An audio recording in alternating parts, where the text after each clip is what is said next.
आपका साथ है इस प्लेटफॉर्म को तो किसी गम की बात नहीं है और हमेशा ये आपको हर पल फायदा देने का ही काम करेगा और कर भी रहा है। आपको भी इस ठंड के मौसम में अपने ब्लैंकेट में बैठकर वीडियो देखने में जो मज़ा आ रहा है और जो साथ में कोर्स का रिवीजन हो रहा है और नए नए कुछ ऐसे प्रश्न आपके सामने लाए जा रहे हैं जो अब से पहले आपने नहीं देखा होगा, नहीं पढ़ा होगा। एग्जाम बूस्टर के इस कोर्स में मैथमेटिक्स का लेक्चर हमने छिन्नक के बेस पर लाया है, यानी इस वीडियो में हम बेसिकली आपके इस मेंसुरेशन सेक्टर में हम छिन्नक की बात करेंगे। सबसे पहले हम लोग इसके 5 मिनट का टाइम लेकर के इसका बेसिक जो थ्योरी है और जो इसके फार्मूले हैं उसकी बात कर लेते हैं और तब उस पर जो है 3-4 सवाल हैं। हालांकि सभी सवाल छिन्नक के नहीं है, पर मैंने आपसे कमिटमेंट किया था कि अब अगले लेक्चर में मेरा सवाल आप पढ़ेंगे, क्योंकि इससे पहले वीडियो में हमने आपको ये एग्जाम में पूछे गए बोर्ड के क्वेश्चन से आपकी मुलाकात करवाई थी, आपको रूबरू करवाया था। आज हम आपको बेसिकली छिन्नक की बात करते हैं। एक्चुअली ये होता क्या है, अंग्रेजी में इसको फ्रैक्टम ऑफ द कोन कहा जाता है, यानी छिन्नक जो फ्रैक्टम के नाम से जानते हैं हम, और ये शंकु के छिन्नक होते हैं।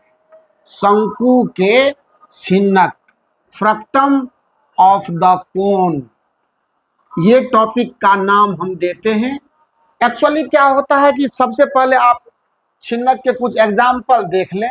सपोज कीजिए आपने बाल्टी देखी है अपने घरों में, है ना।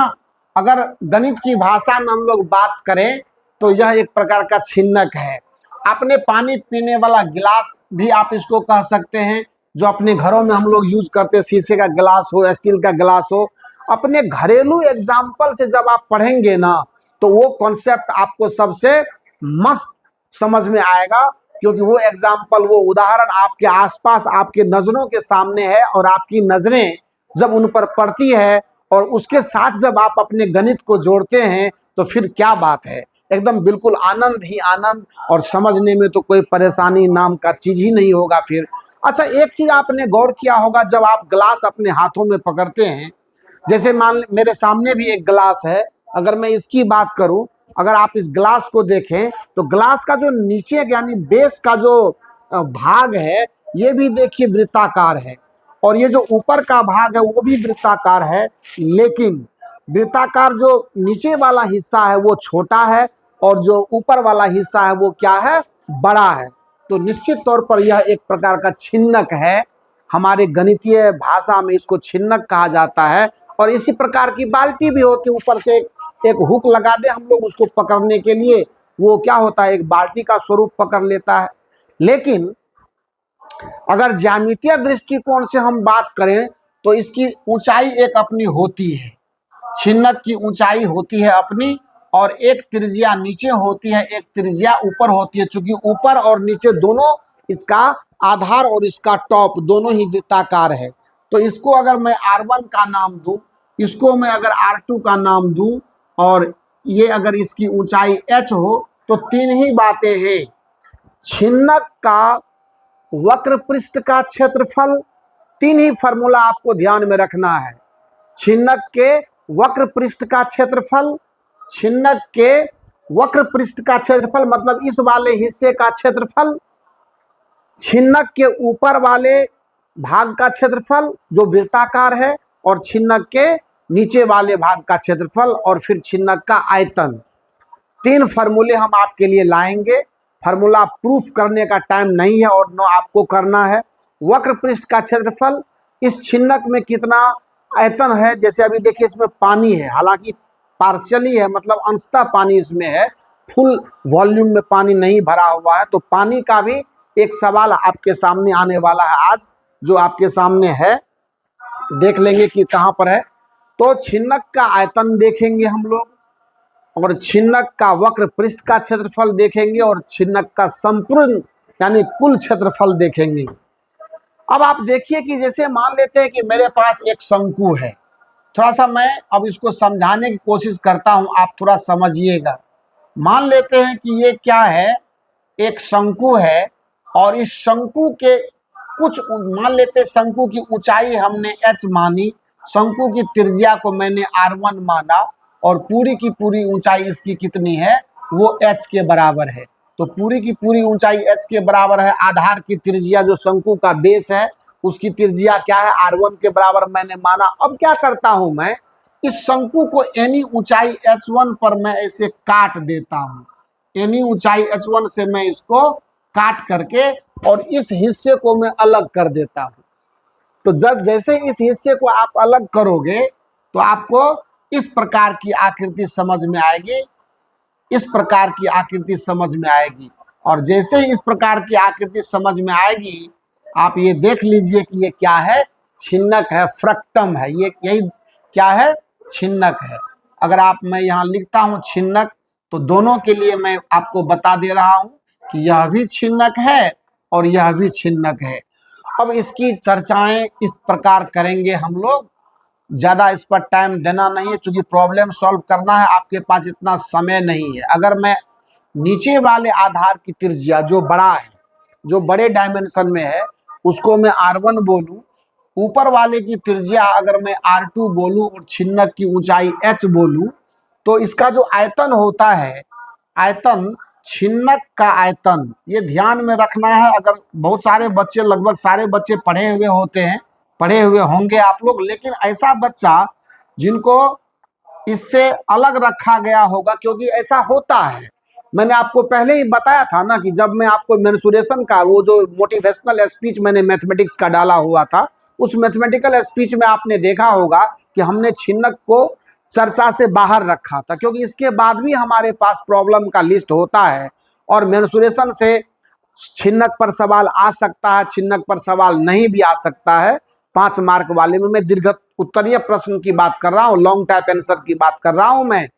अगर आ गया तो कोई दिक्कत नहीं, हम लोग खेल जाएंगे उस सवाल से भी।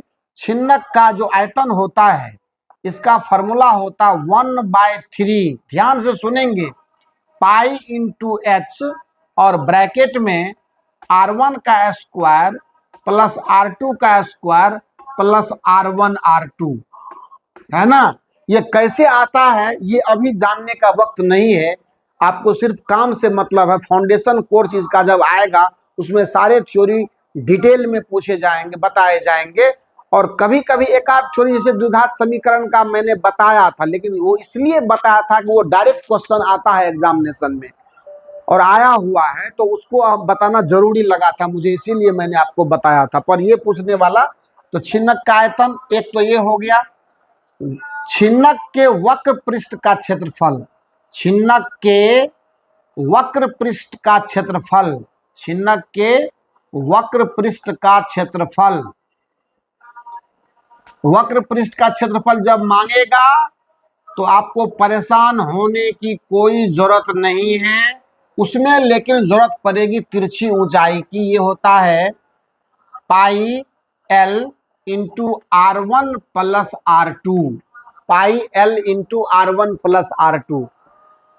तीसरा है कुल पृष्ठ क्षेत्रफल। अगर कुल पृष्ठ क्षेत्रफल पूछेगा तो आप समझ लीजिए कि वो आपसे क्या पूछना चाहता है।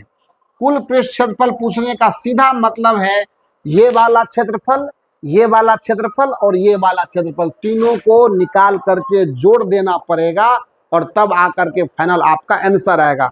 एक बात हमेशा ध्यान देना है, हालांकि एग्जामिनेशन में जो वैल्यूज सप्लाई किए जाते हैं, जो मान दिया जाता है त्रिज्या का या ऊंचाई का, वो एक सेटिंग के तहत रहता है। लेकिन अगर कहीं सेटिंग के तहत रहा और वो जान करके कैलकुलेशन में आपको उलझाना चाहते हैं, तो कैलकुलेशन से पीछे नहीं हटना है, पूरी सावधानी से कैलकुलेशन करना है, क्योंकि उसी कैलकुलेशन के लिए आपको मार्क दिया जाएगा। हो सकता है स्क्वायर रूट निकालना आपको टेस्ट कर रहा हो, बहुत सारी बातें हो सकती हैं, तो ये ध्यान देना है, कुछ नहीं करना है, ये तो रहेगा ही रहेगा, pi into L into r1 plus r2, इसमें जोड़ देना है पाई r1 स्क्वायर और प्लस पाई r2 स्क्वायर। तो कुल मिलाकर के जो संपूर्ण क्षेत्रफल होगा वो इस फार्मूला से आएगा, वक्र पृष्ठ आएगा तो इस फार्मूला से आएगा, और आयतन आएगा तो इस फार्मूला से आएगा। तो क्लिक कर दिया मैंने, आपको तीनों फार्मूला डाल दिया आपके नजरों के सामने। अब आइए एक एक करके सवालों की चर्चा करते हैं। आप स्क्रीनशॉट इसका ले सकते हैं अगर आपको जरूरी लगता है, और अगर नहीं याद है तो बिल्कुल अच्छी बात है, और याद रहना भी चाहिए आज के डेट में, क्योंकि अगर ये फार्मूले आपको याद नहीं रहेंगे तो इसको कब याद करेंगे हम। अब समय कितना बच रहा है, टाइम मैनेजमेंट 400 पार, एलएन एकेडमी 24 आपके साथ, इसलिए हमेशा ध्यान रखना है कि हमको सर क्या कह रहे हैं और हमें किस दिशा में बढ़ना चाहिए। मास्टर वीडियो आना शुरू हो गया है, मुझे लगता है कि थोड़ी देर के बाद आपके मोबाइल फ़ोन पर केमिस्ट्री का मास्टर वीडियो नंबर 1 पहुंचेगा, जिसमें 26-27 सवाल आपको ऑब्जेक्टिव्स जो है किस तरह से रिवाइज करना है एक एक लाइन में, वो आपको दिया गया है। और अब बायोलॉजी का भी बहुत जल्दी master video, biology direct master video मिलेगा आपको, क्योंकि उसकी तैयारी लगभग आपके पास रहती है। हम लोग ये मान करके चलते हैं, फिर भी जितना अधिक हो सकेगा आपको हेल्प मिलेगा, उस पर दिक्कत की कोई बात नहीं है, घबराना भी नहीं है, और पेशेंस के साथ तैयारी को कंटिन्यू रखना है। एग्जाम तक धैर्य रखिए, 400 प्लस में मार्क ला करके मैं दूंगा आपको, ये प्लेटफॉर्म देगा आपको, ये आप निश्चित मानिए, कन्फर्म रहिए। चलिए अब एक एक करके सवालों की बात करते हैं। सवाल नंबर 1, इसको मैं इरेज करता हूँ। आइए, थ्योरी पार्ट का डिस्कशन हमने कर दिया आपके लिए, अब आगे प्रॉब्लम की चर्चा बारी बारी से हम कर लेते हैं और इस वीडियो को फाइनल करेंगे। पहला सवाल कहा था, किसी शंकु की ऊंचाई 14 सेंटीमीटर एवं आधार की त्रिज्या 6 सेंटीमीटर है। आधार से 7 सेंटीमीटर की ऊंचाई से अक्ष के लंबवत समतल से काटकर शंकु के 2 भाग बनाए गए, है ना। तो अब जो नीचे वाला भाग है, जो एक तरह का छिन्नक बनेगा, उसका क्या कहता, आयतन, वक्र पृष्ठ और का क्षेत्रफल और कुल क्षेत्रफल ज्ञात करें। मैं इस सवाल को आपके सामने लाता हूं, क्वेश्चन नंबर 1 का सॉल्यूशन दे रहा हूं। सो हैव पेशेंस, धैर्य रखिए और इंतजार कीजिए सॉल्यूशन का। किसी शंकु की ऊंचाई, पहले तो शंकु बना लेते हैं। जब हम शंकु बना लेते हैं तो आधा, पहले मैंने क्या आपको बात सिखाई थी कि आप सबसे पहले मेंसुरेशन में चित्र बनाने की कला सीखिए, और जब डायग्राम आप सीख लेते हैं मतलब आपने आधा काम कर लिया, सवाल आधा सोल्व हो गया आपका। 14 सेंटीमीटर इसकी ऊंचाई है, बहुत बढ़िया। 14 centimetre is the total height of your cone. आधार की त्रिज्या 6 सेंटीमीटर, अच्छी बात है। आधार की त्रिज्या कितनी है, 6 सेंटीमीटर। इसको मैं R1 का नाम देता हूं, 6 सेंटीमीटर। कहा था आधार से 7 सेंटीमीटर की ऊंचाई पर, वाह क्या बात है, 7 सेंटीमीटर की ऊंचाई पर, लगभग आधी ऊंचाई मान लीजिए ना आप, इसको ऐसे काटा गया है, इसको B कह दीजिए, हालांकि नहीं तो इसको A कहिए, इसको B कह देते हैं, और आधा 7 सेंटीमीटर मतलब क्या, ये H1 की वैल्यू आ गई आपको 7 सेंटीमीटर। बढ़िया बात है। 7 सेंटीमीटर की ऊंचाई से अक्ष के लंबवत समतल से काटकर शंकु के 2 भाग बनाए गए। इसको काट दिए, यहां से 2 हिस्सों में ये शंकु यहां से कट चुका आपका। काटकर शंकु के 2 भाग बनाए गए। छिन्नक का आयतन, तो ये छिन्नक ये हुआ ना हमारा, छिन्नक हमारा ये वाला हुआ, अच्छी बात है। मैं अलग में बना तो देता हूं, पर कामकाज वहीं से करना होगा। क्या करना होगा अभी आपको समझ में आ जाएगा जब मैं सवाल सॉल्व करूंगा। ये है हमारा R1 और ये है हमारा R2, ठीक है, और ये है हमारा वो H1 जिसकी बात अक्सर हम लोग छिन्नक में किया करते हैं, जो फॉर्मूला में यूज करते हैं। चलिए ठीक है, अब कहता है निकालना है। सबसे पहली बात है कि मैं R2 का वैल्यू कैसे निकालूं। निकालने का तरीका है, यहाँ ज्योमेट्री लगाना पड़ेगा, सिमिलरिटी, त्रिभुजों की समरूपता का ख्याल करना पड़ेगा। देखिए ध्यान से, त्रिभुज AOB और त्रिभुज AO' और C से त्रिभुज AOB समरूप है त्रिभुज AO'C के। अगर इसके समरूप है आपका ये त्रिभुज, तो क्या होगा, संगत भुजाएं उठा लीजिए, जैसे मर्जी हो वैसे। अगर ये उठाते हैं तो इसको ले लीजिए, ये 7 है तो ये भी तो 7 ही होगा ना, कोई दिक्कत नहीं है। तो क्या होगा, इसीलिए अगर मैं AO बटा, है ना, AO डैश कहता हूं तो ये बराबर होगा OB बटा O डैश C के। AO बटा AO डैश बराबर OB बटा O डैश C। कोई दिक्कत नहीं है। AO का वैल्यू मेरे पास 14, AO डैश का वैल्यू मेरे पास 7। समझ में बात आ रही है ना?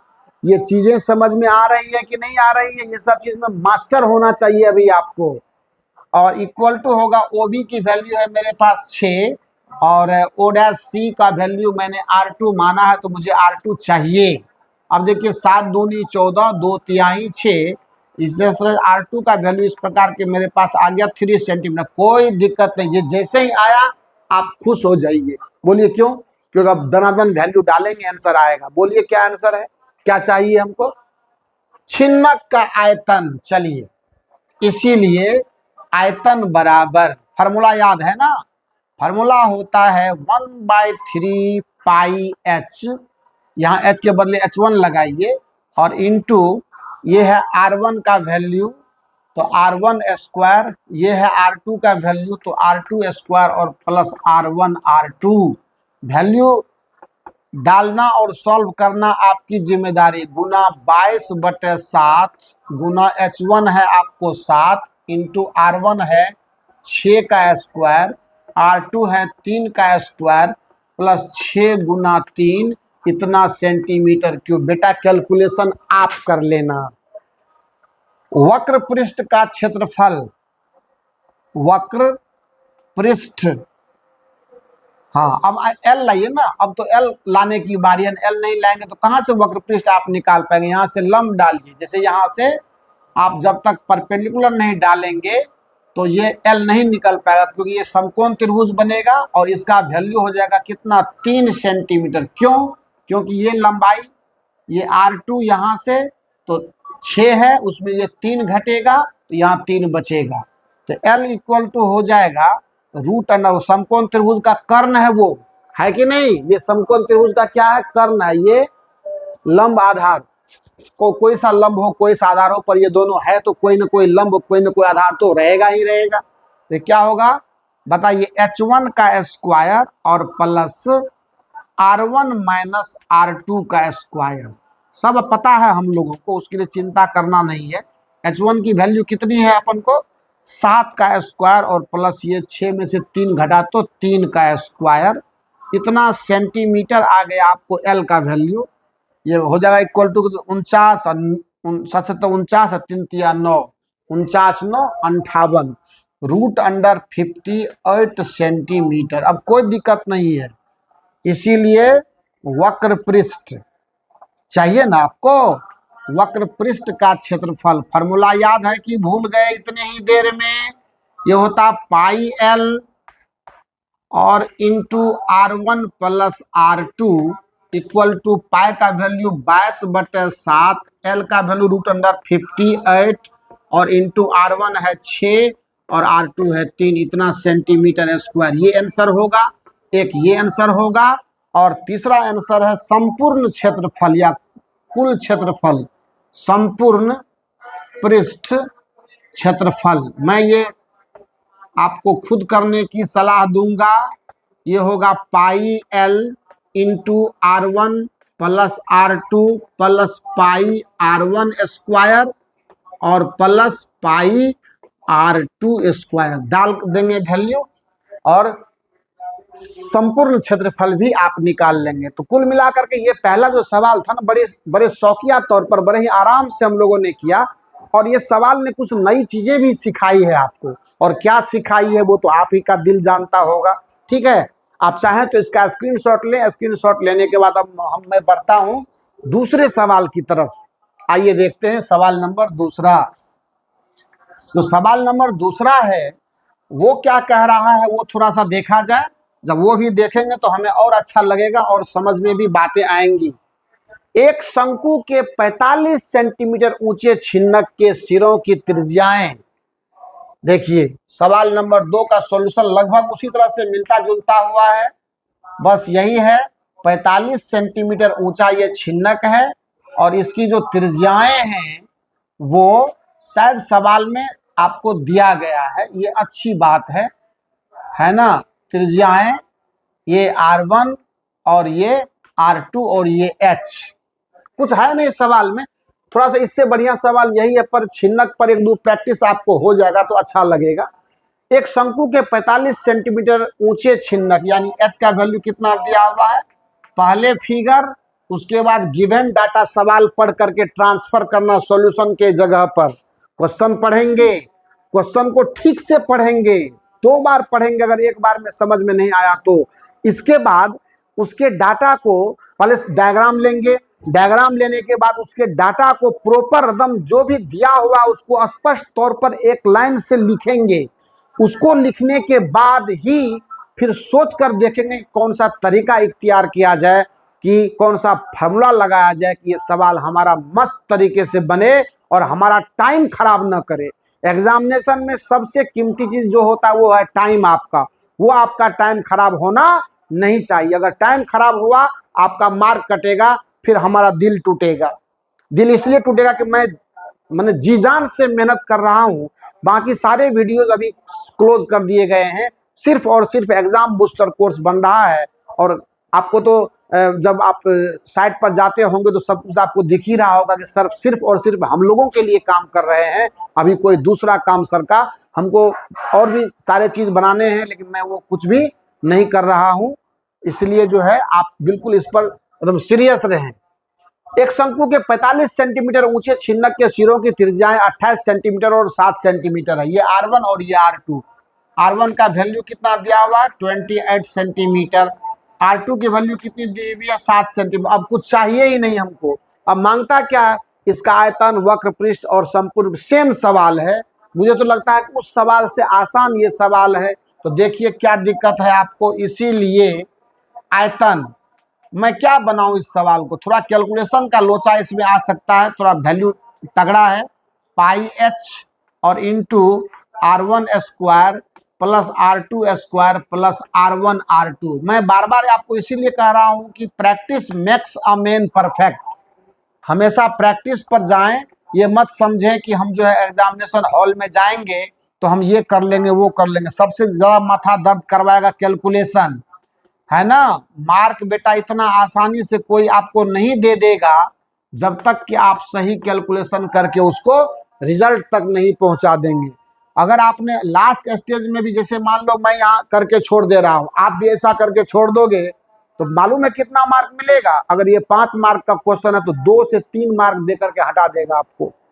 इसीलिए go for the complete calculation, पूरा का पूरा हल देना पड़ेगा वहां पर आपको, और तब जाके 5 में 5 मार्क मिलेगा और 100 में 100 मार्क आपको आएगा। ये मैं गारंटी देता हूं, ये प्लेटफॉर्म आपको गारंटी देता है। क्योंकि आप पहले अपने को परफेक्ट कीजिए, पहले फर्स्ट डिजर्व देन डिजायर, पहले योग्य बनो तब इच्छा करो। और योग्य बनाने के लिए ही लगातार हम आपके लिए जी जान से लगे हुए हैं।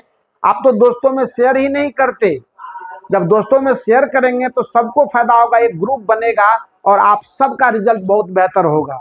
मैंने बहुत सारे बच्चों के सामने इस प्रस्ताव को रखा है, पर पता नहीं क्या करते हैं आप लोग, कैसी तैयारी चल रही है, कि कितना आप दोस्तों के बीच में प्रेम है। मुझे तो लगता है प्रेम से ज़्यादा ईर्ष्या है आप लोगों के बीच में, जो नहीं होना चाहिए। ये कोई कॉम्पिटिटिव एग्जाम नहीं है, ये कोई प्रतियोगिता परीक्षा नहीं है। सारे लोग अच्छे मार्क्स से पास करेंगे, बढ़िया होगा, सबका भला होगा। इसीलिए अपने लिए तो जीते हैं सब, आप दूसरों के लिए भी जी करके देखिए और फिर देखिए जीवन का मजा कितना बेहतर लगता है आपको।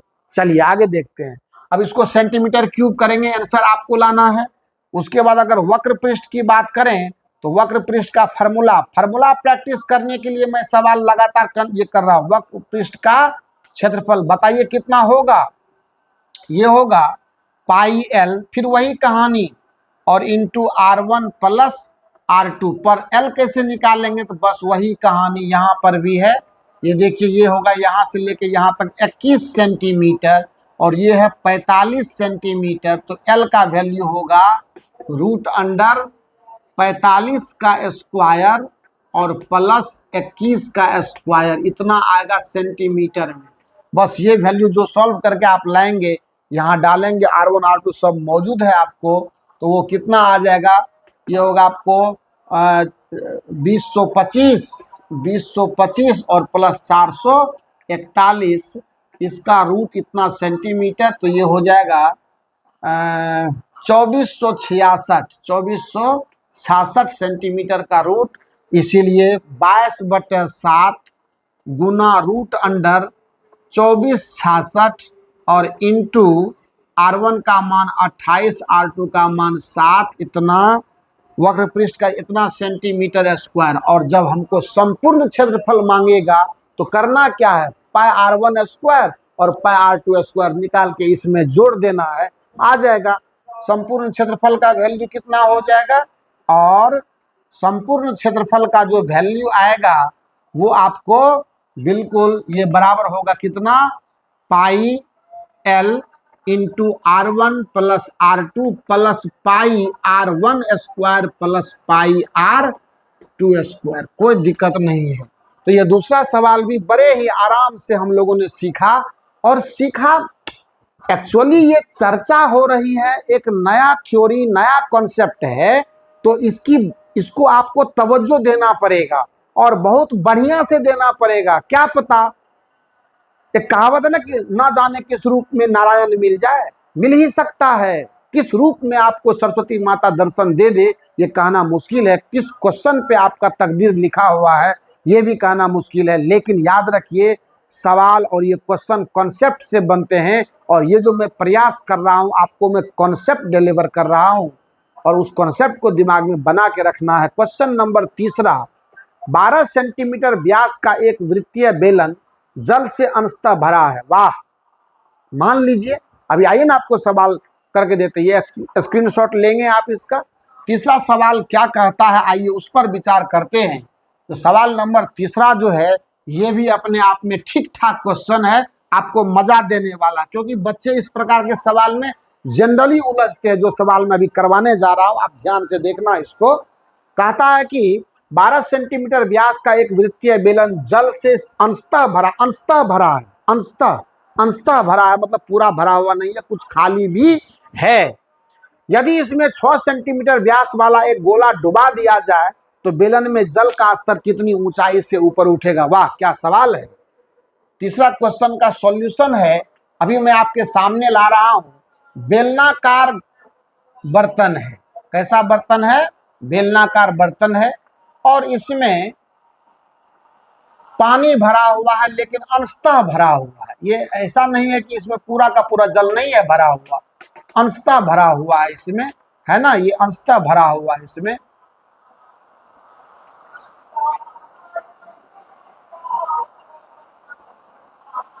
ठीक है, अंशतः भरा हुआ। अब कहता है कि इसमें हम एक गोला जिसकी त्रिज्या मान लेते ये AB है और इसको मैं कह देता हूं CD, और इसकी ऊंचाई नहीं दी हुई है। देखिए कंफ्यूजन कहां पर होता है वो मैं आपको बता रहा हूं। कहता है कि 12 सेंटीमीटर व्यास का बेलन है। ये जो बेलन है ना, CD का वैल्यू है 12 सेंटीमीटर, जो बेलन का व्यास है। ध्यान से देखिए सवाल को, जब सवाल आप ध्यान से देखेंगे सब कुछ बेहतर समझ में आएगा। थोड़ी मस्ती, थोड़ा सा, है ना, घूम टहल करके लेक्चर बनाने में बड़ी मजा आता है और लगता है कि मेरा बच्चा एकदम बिल्कुल कनेक्टेड है, तो और भी अच्छा लगता है आपकी इन भावनाओं को देखकर। और इसका जो व्यास है ना वो दिया हुआ है कितना, इसका व्यास दिया हुआ 6 सेंटीमीटर, यानी AB का वैल्यू है 6 सेंटीमीटर। यानी है क्या, ये है बेलन का व्यास। ये क्या है, ये है बेलन का व्यास। अच्छी बात है, ये है बेलन का व्यास और ये है गोले का व्यास। ये क्या है, गोले का व्यास। याद रखना है, दोनों में से किसी की त्रिज्या अवेलेबल नहीं है। दूसरी सबसे बड़ी बात है कि बेलन की ऊंचाई भी आपको मालूम नहीं है। सवाल कह क्या रहा है ये ध्यान से सुने। सपोज कीजिए कुछ हाइट तक इसमें गोला के डूबने से पहले, गोला हमने नहीं डुबाया था, गोला हमने, सपोज कीजिए कि यही बेलनाकार, और देखिए इसमें पानी भी है, इसमें है पानी, सही में पानी है। देखिए आपको दिखा देते, देखिए पानी है। मान लेते हैं कि ये बेलनाकार कोई बर्तन है और इस बेलनाकार बर्तन में अंशतः पानी भरा हुआ, अंशतः कुछ कुछ ऊंचाई तक पानी है, कुछ खाली भी है। ये इसका जो व्यास है वो दिया हुआ है, और जो गोला इसमें हम डुबाने वाले हैं वो गोला का भी व्यास दिया हुआ है। सवाल तो सॉल्व करेंगे पर आप समझ लें इसको। अब आप ये देखिए कि इसमें कितनी ऊंचाई तक पानी है अपन को मालूम नहीं, सवाल में दिया हुआ नहीं है। पर कुछ बच्चे ये सोचेंगे कि पहले वाला हाइट जब हमको मालूम रहेगा तब उसमें कितना बढ़ेगा, तो पहले वाला निकालेंगे, बाद वाला निकालेंगे, उसमें से इसको घटाएंगे। ये कुछ नहीं करना है, कुछ नहीं करना है।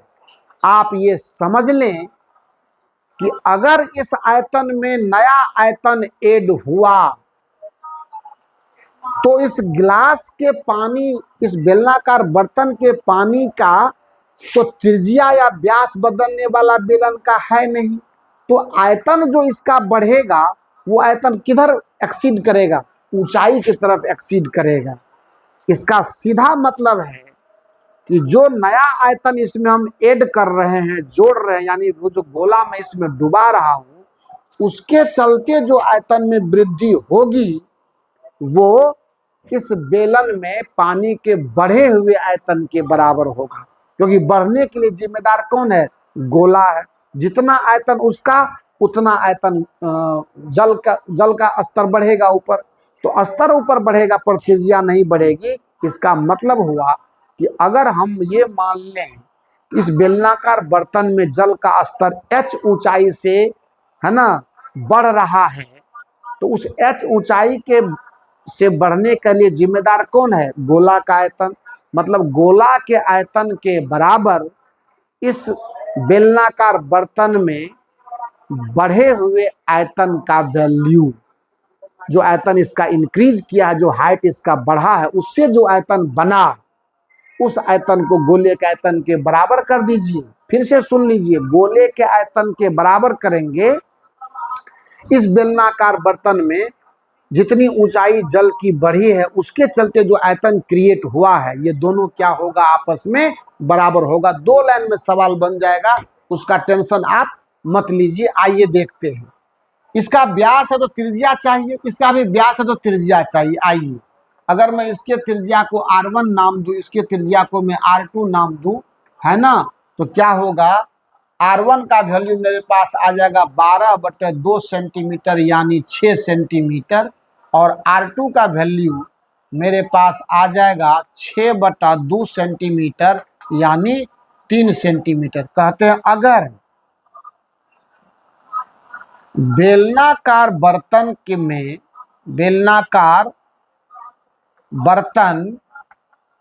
में जल की ऊंचाई h से बढ़ती है, जल की ऊंचाई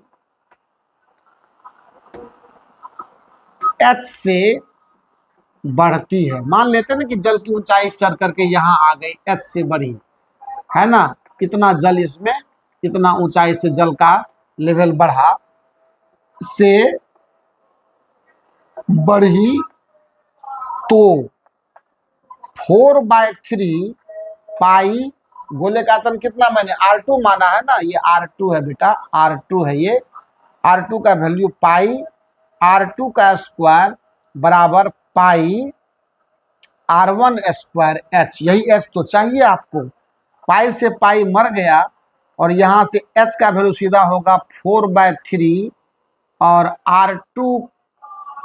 R2 पर क्यूब लगेगा ना बेटा, R2 पर क्यूब बटा R1 का स्क्वायर। सॉल्व कर देंगे, आंसर आ जाएगा। कर दूं क्या ये? और h इक्वल टू हो जाएगा कितना, बोला जाए 4/3 गुना R2 आपका कितना है? R2 आपका 3 है ना, तो कर दीजिए 3 गुना 3 गुना 3 बटा R1 का स्क्वायर, तो 6 गुना 6 सेंटीमीटर।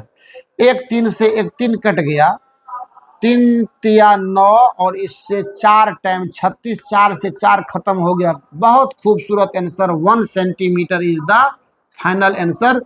आसान था कैलकुलेशन, तो मैंने भी मजा ले लिया कैलकुलेशन का, पर जिम्मेदारी ये आपकी थी, मैंने तो कर दिया तो कर दिया। इसका भी स्क्रीनशॉट ले लें आप और देखें इसके आगे के वीडियोज में हम क्या करने वाले हैं। चौथा सवाल, और ये आज के वीडियो का अंतिम सवाल होगा, क्योंकि बहुत सारे सवाल और बहुत लंबा वीडियो आपको सरदर्द देने लगता है। पर एक बात बताऊं मैं, अभी का धैर्य ही आपकी सफलता का सबसे मूल मंत्र है। आपको मैं देखता हूं कि जनरली बच्चे 5-10 मिनट वीडियो देखते हैं, फिर वहां से निकल लेते हैं। आप पूरा वीडियो देखिए, हर स्टेप पर कॉन्सेप्ट और हर स्टेप की कीमत है, हर चरण महत्वपूर्ण है। कभी इसको अदर वे में लीजिएगा। मैं कह रहा हूं ना आपको, आपने अगर इसको सेकेंडरी लेकर काम किया, आप देख लेना कि आपके एग्जाम में मार्क डिडक्ट होता है या नहीं, क्योंकि बहुत ज्यादा रिसर्च होकर के ये बन रहा है और आपको इसकी कीमत समझनी चाहिए, इसका महत्व समझना चाहिए। नेक्स्ट सवाल एंड लास्ट सवाल, एक ठोस अर्धगोले जिसकी त्रिज्या 3 सेंटीमीटर को पिघलाकर उसी आधार के बराबर शंकु बनाया गया है, शंकु की ऊंचाई। वाह क्या बात है। सवाल नंबर 4 का सॉल्यूशन है। सबसे तो पहली बात जान लें कि ये अर्धगोला है आपका, और इस अर्धगोले को पिघला करके आपको इसी त्रिज्या का, मतलब कहने का मतलब आधार सेम होने का मतलब, अगर त्रिज्या r है तो r ही रहना है, इसको और कुछ दूसरा नहीं होना है।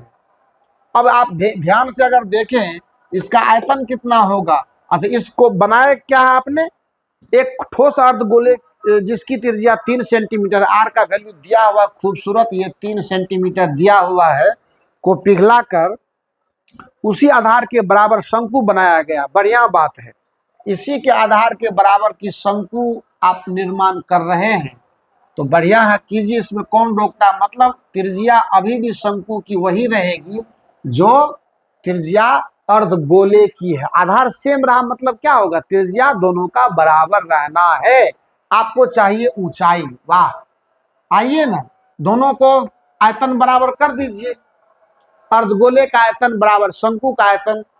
एकदम बहुत आसान है सवाल, लेकिन ये आसान कब हुआ, जब हमने सवाल को प्रॉपर तरीके से पढ़ा, उसमें लगने वाले कॉन्सेप्ट को महसूस किया और तब जाकर के उसका इम्प्लीमेंट किया, तो मुझे लगा कि सवाल तो बिल्कुल आसान है। एक बार आइए देखते हैं।